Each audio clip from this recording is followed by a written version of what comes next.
Artlist.io.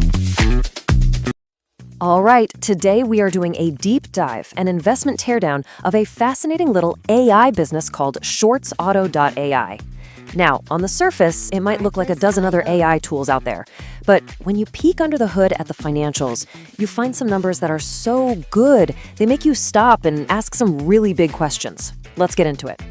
So right off the bat, here's the central debate. Is ShortsAuto.ai just another flash-in-the-pan AI tool, in this incredibly crowded market? Or is it something more, something with real durable value? Is it a true digital asset? That's what we're here to figure out.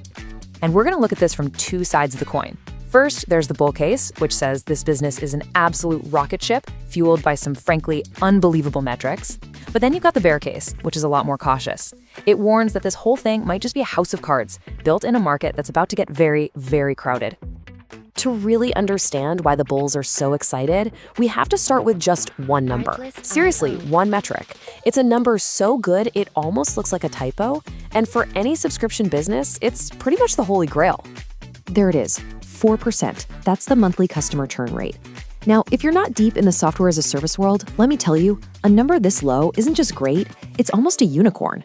It's a massive signal that customers who sign up for this product, well, they just don't leave. It's incredibly sticky. Okay, so why all this excitement over one little number? What does churn even mean? And why is it the first thing any smart investor looks at when they're analyzing a business like this? The easiest way to think about it is this. Imagine your customer base is a bucket you're trying to fill with water. Well, churn is the leak. It's the customers you lose every month. So a low churn rate, like 4%, means your bucket is almost perfectly sealed. Your customers are sticking around because they're getting real value month after month. And this really drives the point home. If you flip that number, it means you're keeping 96% of your customers every single month. That creates an incredibly stable, predictable revenue stream. You aren't constantly scrambling to find new customers to replace the ones who left. You're just building on this super solid foundation. Honestly, this is what investors dream of. So that amazing customer loyalty isn't just some vanity metric. It's the fuel for what turns out to be an incredibly lean, mean, profitable engine. Let's take a look at the actual financials. Right now, the business is pulling in $7,200 in monthly recurring revenue. That's a great start, but that's not the really stunning number here. The truly mind-blowing part isn't how much they make, it's how much they get to keep. 80%. Just let that sink in for a second. An 80% net profit margin. To give you some context, a lot of really successful software companies are absolutely thrilled if they hit 20 or 30%. This isn't just lean, it's a hyper-efficient profit machine.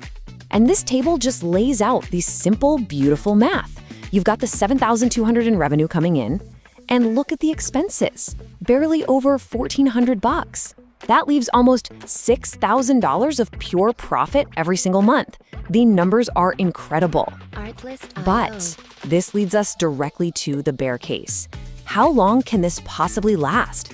Exactly. The numbers today are, well, they're undeniable. But the real game in investing is about the future. How defensible is this amazing little business? How protected is it from all the competition that's bound to come? Now, the bull would just point right at this chart. 100% year-over-year growth. I mean, the business literally doubled in a year. That's not just momentum, that's a signal that the market is absolutely screaming for what they're selling. And right on cue, that's the bear's counter-argument. The AI video space is getting packed. It feels like every single week there's a new tool that claims to be faster, better, or cheaper. So what stops a competitor from swooping in and stealing all that growth? This brings us to a really key investment idea, the economic moat. Warren Buffett made this famous. It's basically the defense a business has that protects it from competitors. It's like the moat around a castle. And without a good one, your profits and market share are always at risk. So the bear argument is pretty straightforward. The technology itself isn't that hard to copy, so there's no real moat. But the bull case fires right back and says, you're looking for the wrong kind of moats. It's not about the technology. The moat is the customer base. That 4% churn rate is the proof. Those customers are locked in, they're happy, and they aren't going anywhere. Their loyalty is the castle wall. So where does all this leave us? We've got the bull case and the bear case. Let's try to put them together and come up with a final verdict on what this business really is.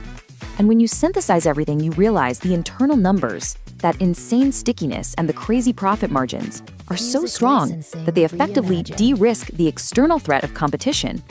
So you have to reframe what you're looking at. This isn't just another software tool. It's something else entirely. This is the genius of the model right here. It's a self-reinforcing system. The sticky user base acts as a moat, which guarantees a predictable revenue flywheel.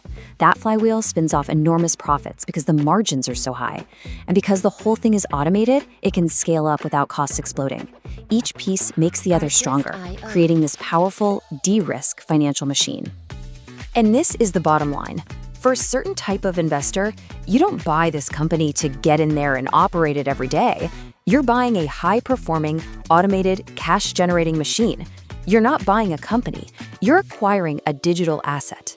And that's the big, provocative thought I want to leave you with. As AI makes it easier and easier to build these kinds of highly automated, high-margin, super sticky businesses, are we looking at the new blueprint for what a prime digital asset looks like? A model that's less about groundbreaking tech and more about simple, durable, and predictable profit.